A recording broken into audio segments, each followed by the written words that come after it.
Yang parah yang merhatiin. Assalamualaikum warahmatullahi wabarakatuh. Warahmatullahi wabarakatuh. Bismillahirrahmanirrahim. Walhamdulillah wa syukurillah.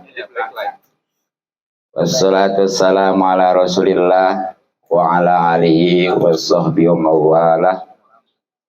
Amma ba'du, faqad qala Allah ta'ala fil Qur'anil Karim. A'udzu billahi minasyaitonir rajim. Bismillahirrahmanirrahim. Wa il ta'allana rabbukum la in syakartum la azidannakum al-ayat. Wa qala aidan wallahu ja'alakum min buyutikum bayat sakana. Wa qala an-nabiyyu sallallahu alaihi wasallam Alam yaskuril qalil lam yaskuril kasir wa malam yaskuril nas lam yaskurillah. Wa qala aidan khairu baitin bil muslimin baitun bi yatimun yuhsan ilaih. Sadaqallah wa sadaqa rasulun nabil habibul karim wa nahnu ala dzalika minasyahidin wasyakirin walhamdulillahi rabbil alamin. Yang sama-sama kita hormati dan kita cintai Sayyidul Bait beserta keluarga besarnya, yang mudah-mudahan selalu diberikan keselamatan dan keberkahan, khususnya momen syukuran mengisi rumah. Mudah-mudahan diberkahkan rumahnya, ditambah kesehatannya, rezekinya juga ditambah, kemudian istrinya juga. Aduh, coba toh, jangan suruh nambah tuh. Ya kalau bisa adil mau bagus, nambah pahala ya. Amin. Insya Allah, amin ya rabbal alamin.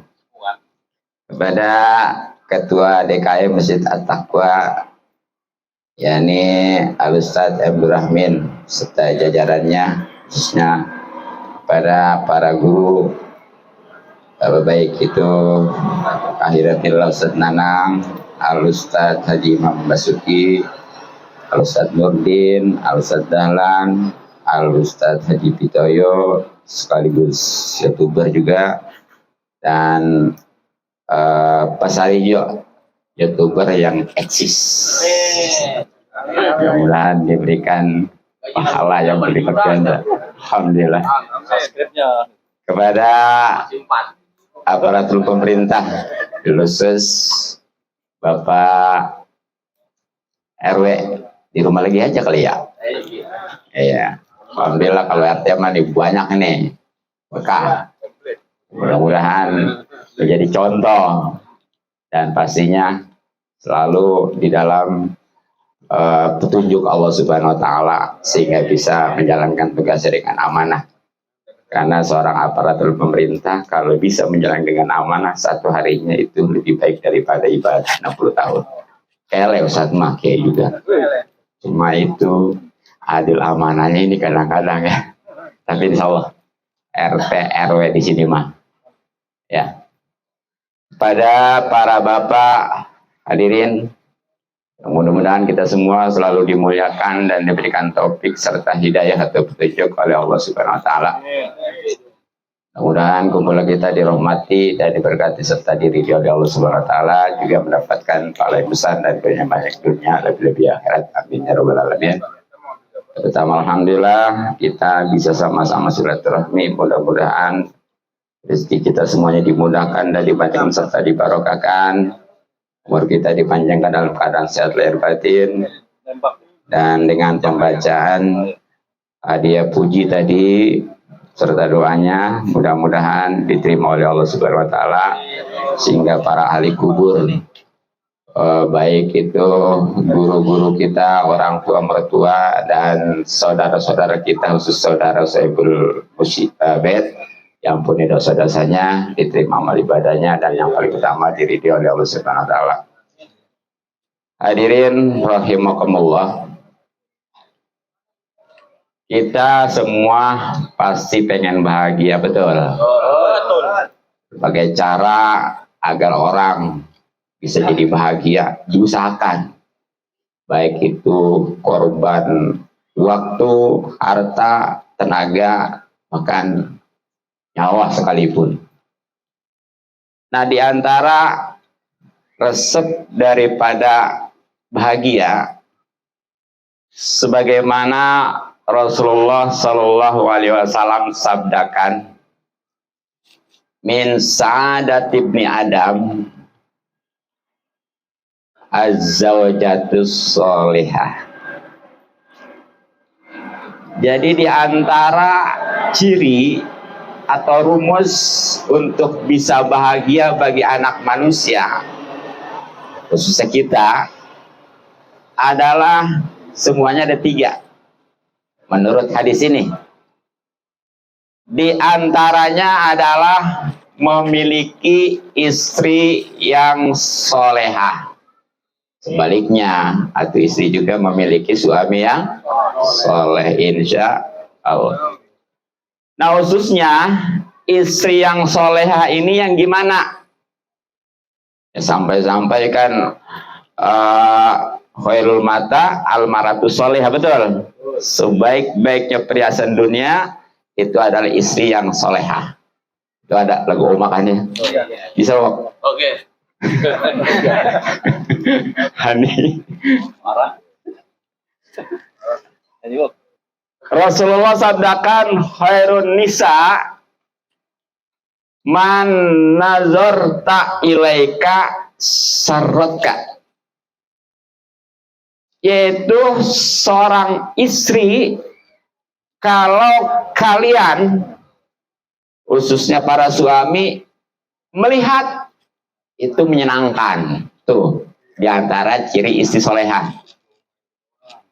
Nah, kalau cakep mau udah pasti nyenangin ya. Belum tentu, betul. Justru kadang-kadang yang cakep menjengkelin. Karena dia merasa laku ini, ya, lakinya ninggalin juga bakalan laku bakalan. Ya bahkan yang enak yang anteng mau punya sih yang jelek, nggak ada yang mau orang.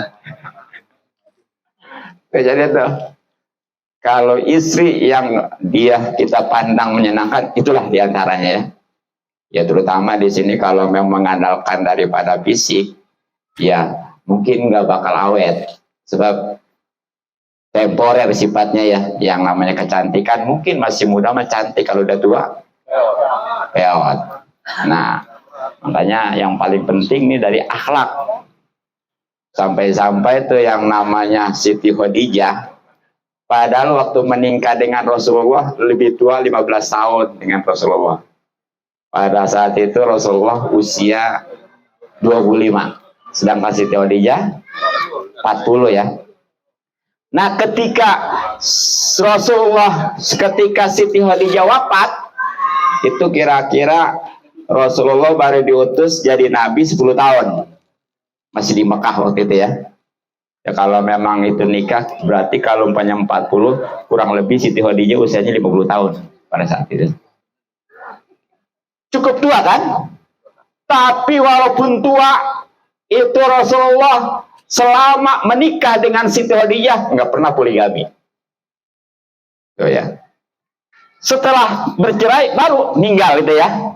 Bahkan setelah menikah dengan yang lain, itu Rasulullah sering menceritakan kebaikan-kebaikan Siti Khadijah, sampai-sampai salah satu istrinya, khususnya Siti Aisyah radhiyallahu anha, itu cemburu. Nah, ini kalau mengandalkan fisik nggak bakal keceritaan. Makanya memang fisik juga bisa menambah, mendukung keharmonisan, tapi yang lebih penting adalah akhlaknya, insya Allah. Nah, yang kedua, iza amartaka atau atka.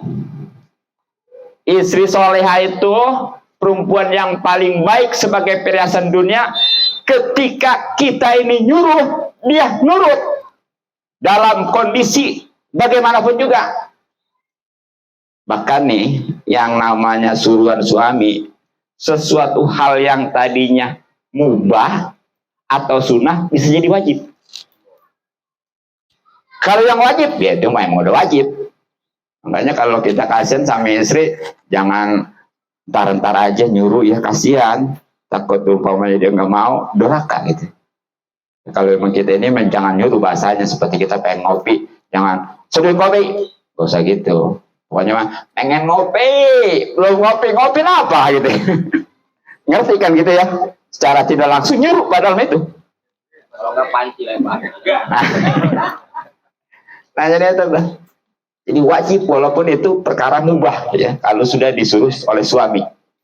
Nah, tapi awas, suruhannya tergantung nih. Enggak semua suruhan perintah suami itu harus ditaati. Kalau memang suruhannya itu memang mubah, sunnah, baru diturutin. Tapi kalau memang sifatnya itu haram, justru jangan diturutin. Seperti gimana contohnya? Umpamanya istri mau ngaji, suami ngajarin kagak bisa, ya, buru-buru ngajarin istrinya, dia juga jarang ngaji. Kemudian ngelarang istrinya ngaji, tuh itu nggak boleh diturutin. Makanya tuh bersyukur ya seorang suami yang punya istrinya mau ngaji, jadi nggak kudu nyuruh, tinggal ngemodalin aja. Pokoknya mah kalau memang setiap ngaji dikasih 100.000, insya Allah istri bapak rajin ngajinya. Bahkan nyariin di mana ya pengajian gini, lumayan kayak gitu. Sehari udah ketahuan ya. 10 kali tegur. Iya. Nah kemudian yang ketiganya, wa iza gibta hafizatka ya. Ketika kalian goib, maka dia itu menjaga.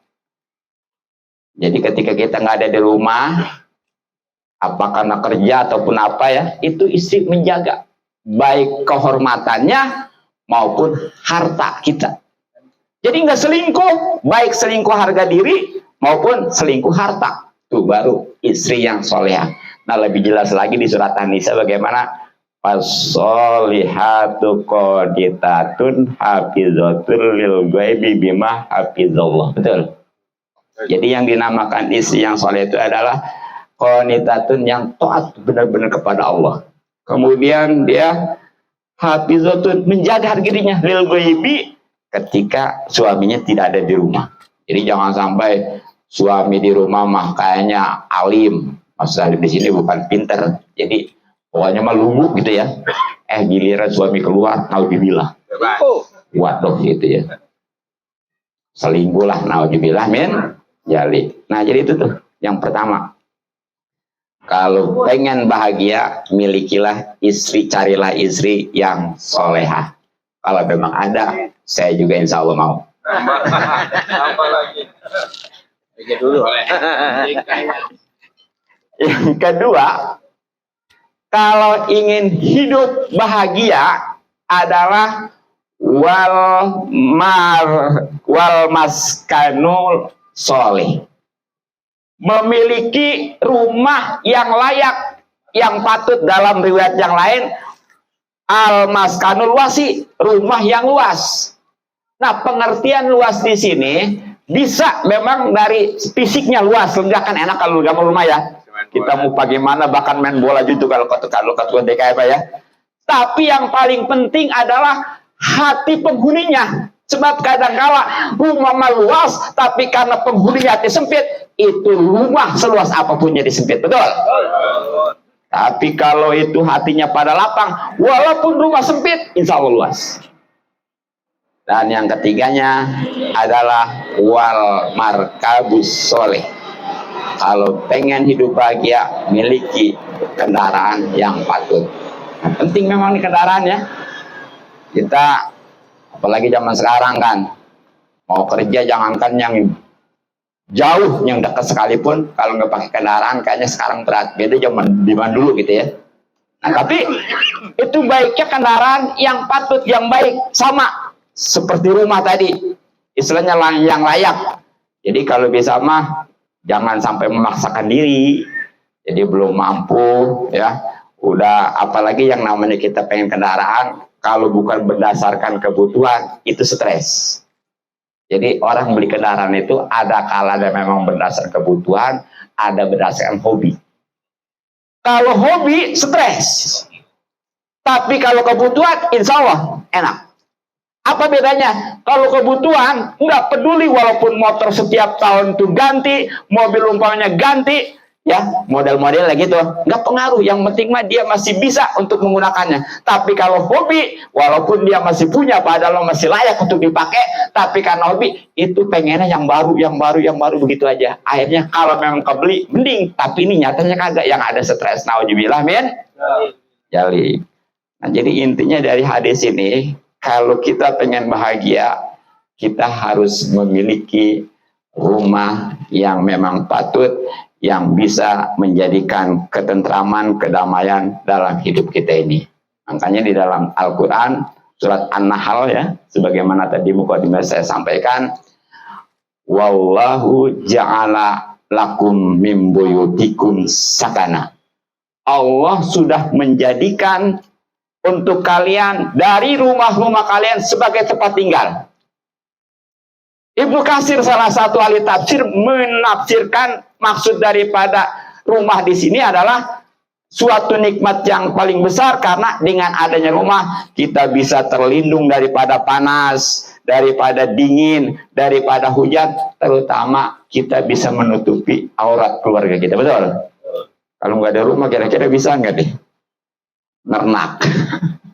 Ada yang bisa ya? Alhamdulillah tuh. Namanya dulu di antara musibah yang paling besar pada umat-umat sebelumnya itu dihancurkannya rumah-rumah itu. Banyaklah gambaran di Al-Quran bagaimana mereka itu sangat menderitanya karena rumah mereka dibinasakan. Jadi kita punya rumah ini merupakan suatu karunia yang luar biasa. Tapi kalau bicara rumah itu orang lain juga banyak yang punya. Sekarang masalahnya bagaimana nih supaya rumah kita itu tadi yang betul-betul menjadi kedamaian, ketentraman, kebahagiaan. Walaupun rumah kita itu kecil, seperti Rasulullah SAW, itu hidup bersama Siti Aisyah, sampai Rasulullah mengucapkan, bagaimana? Baiti jannati. Rumahku adalah surgaku. Padahal kalau mau tahu rumah Rasulullah ketika bersama Siti Aisyah, kalau pernah ke Mekah, baik itu haji maupun umroh, ataupun pernah jadi TKW lah di sana ya, khususnya di Madinah, itu ada yang namanya Raudhoh, tepatnya di makam Rasulullah. Di situ ada 3 makam, yakni Rasulullah, keduanya Abu Bakar, ketiganya Umar. Itu cuma muat 3 kuburan. Bahkan ketika sholat aja dalam riwayat itu Rasulullah jundul kepalanya. Nah segitu rumah.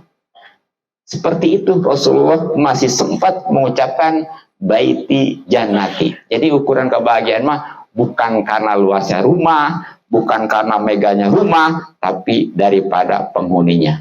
Nah makanya bagaimana nih supaya penghuni rumah ini bahagia, nyaman. Walaupun rumahnya itu nggak seberapa, tapi menjadi kedamaian, menjadi kebahagiaan, menjadi ketentraman. Nah, diantaranya Rasulullah SAW memberikan tip bagaimana. Nawiru mana zilakum bisolati wa tilawatil Quran. Hiasilah rumah-rumah kalian dengan sholat dan pembacaan Quran. Jadi ini rumah, walaupun kita kecil, tapi enak, nyaman, pengen kayak gitu, maka rajin-rajinlah dipakai sholat dan baca Quran. Nah mungkin kalau Quran mah udah jelas ya, baca Quran mah ya. Setiap rumah yang dibaca Quran itu luar biasa. Nah ini sholatnya harus dipahami. Di sini pengertiannya bukan sholat wajib, tapi sholat sunnah. Sebab kalau sholat wajib mah bagi laki-laki, tetap itu baiknya ke masjid berjamaah. Jadi jangan, kan ada hadisnya katanya kita kudu hiasi rumah dengan sholat. Maksud sholat di sini bukan sholat wajib, tapi sholat sunnah. Tuh ya, makanya baiknya mah kalau kita mau sholat sunnah nih, itu qobliyah ba'diyah sebenarnya di rumah. Tapi kan daripada enggak di masjid itu ya. Bahkan dalam sejarah Rasulullah itu sholat qobliyah ba'diyahnya itu bukan di masjid, tapi di rumah, karena memang bersampingan antara masjid dengan rumah Rasulullah. Sebab satu tembok di masjid itu ya. Ya paling Rasulullah itu pokoknya semua sholat sunnah itu pasti di rumah. Termasuk tahajud, duha, segala apa ya, itu di rumah. Cuma sholat wajib doang. Nah jadi itu. Apa sebabnya? Kalau rumah kita walaupun sempit, ya bahkan penerangan juga nggak seberapa lah gitu ya. Jadi harus terang di sini bukan berarti kita masang lampu yang berapa ratus watt gitu ya. Belum tentu, belum menjamin, betul? Apa sebabnya? Fa innal baital ladzi yukrahu fihil Qur'an yaksuru khairuhu wa yakillu syarruhu wa yasiu ahlahu. Jadi rumah yang sering dibacakan Quran itu insya Allah pertama, insya Allah akan banyak kebaikan penghuninya itu. Jadi rajin ibadah nantinya. Yang kedua, akan ringan, akan sedikit, bahkan mudah-mudahan nggak ada yang namanya keburukan, keributan, kesumpukan dan lain sebagainya. Yang ketiga, insya Allah tuh tadi yang dimaksudkan bahwa kalau pengen penghuninya pada luas hatinya, itulah dengan dibacakan Al-Quran.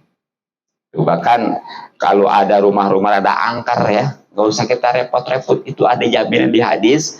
Kalau memang kesannya nih rumah kita kayaknya angker, udah rajin dibacakan surat Al-Baqarah, insya Allah itu ada janji Rasulullah, rumah yang dibacakan surat Al-Baqarah nggak bakal ada di situ yang namanya setan. Sedangkan setan ini kan biasa pengaruh luar biasa. Itu yang mantap kita kadang-kadang malas ibadah, itu biasanya karena setan. Sakit juga kadang-kadang bisa jadi dari setan.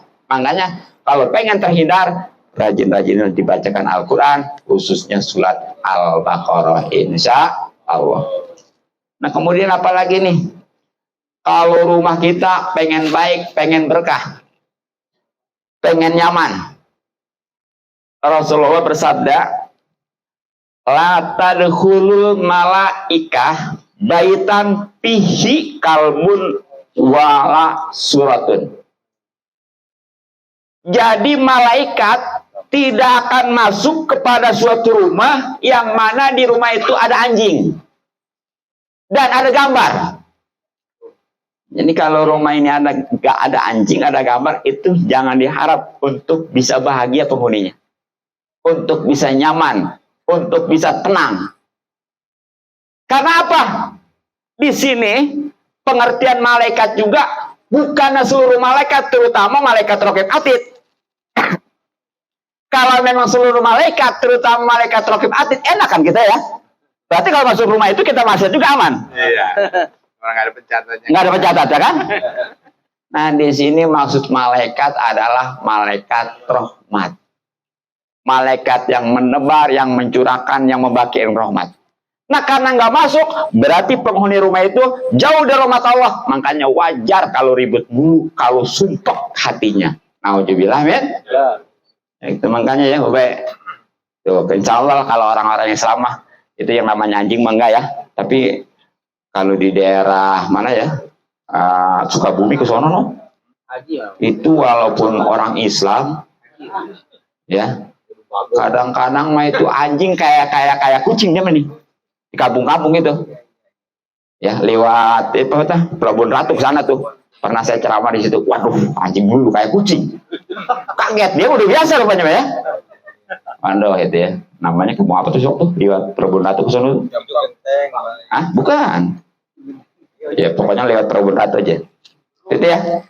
Dan gambar di sini. Nah, maksud gambar di sini apa nih? Jadi bisa jadi gambarnya yang ini mau binatang, mau manusia ya. Pokoknya yang ukurannya itu dianggap hiduplah utuh. Seperti seutuhnya. Gambar ini boleh melukis, apalagi patung mah. Makanya itu kalau yang di rumah punya celengan-celengan jangan asal aja. Kadang-kadang celengan supaya serem ya. Oh macan. Jangan ya. Itu penghalang itu. Tuh hati-hati. Iya. Jadi ini penghalang nih. Penghalang untuk kenyamanan rumah di antaranya, perusak gitu ya. Antara nyaman rumah jadi enggak. Terus juga di antaranya lagi ada hadis Nabi la tadkhulul malaikut baitan fihi jarsun juljul, apa juljul ya, dan jarsun apa tuh juljul? Jul itu gonta. Tahu gonta? Lonceng. Itu bubet tuh. Makanya tuh kalau yang punya ada suka di rumah kan suka ada jam itu ya. Yang genta ya. Iya. Ya pokoknya yang berbunyi kalau setiap waktu itu sama tuh. Di antara penghalang rahmat datang. Ya bahkan termasuk nih orang yang junub. Makanya kalau begitu buru-buru mandi ya. Jangan sekalian. Iya benar. Itu penghalang itu. Penghalang itu. Iya. Antara rahmat jadi enggak itu ya. Iya, jadi jangan masih sekalian lah, takut aman ntar sekalian mandinya ya. Buru-buru. Benar itu. Belum ngadonan. Nah itu. Nah terutama nih rumah kalau pengen nyaman, pengen bahagia, nih yang paling utama nih, bahkan ini langsung hadis nabinya, khairu baitin fil muslimin baitun pihi yatimun yusanu ilaih. Jadi sebaik-baiknya rumah nih bagi muslimin adalah rumah di mana di situ ada yatim yang diperlakukan dengan baik. Tuh makanya nih ya, yang nggak punya anak yatim, ambil anak yatim, urusin. Kalau memang dia, aduh ntar anak yatimnya nubit, nah aku tikain manya gitu ya, gitu aja. Ataupun kalau memang kita mau nambah, silakan rumahnya tambah, istrinya ini bebo aku bilangin loh. Nah gitu ya. Ini nih. Jadi kalau memang kita menyantuni yatim, itu rumah yang ada yatimnya, insya Allah bukannya hanya setengah malam, itu doa kita dijabah. Siang 24 jam full rumah kita dijabah doa. Makanya terus terang ya, nggak mau suara tadi ya. Jadi saya mah nikah nih, pernah sama perawan, pernah sama janda. Wih,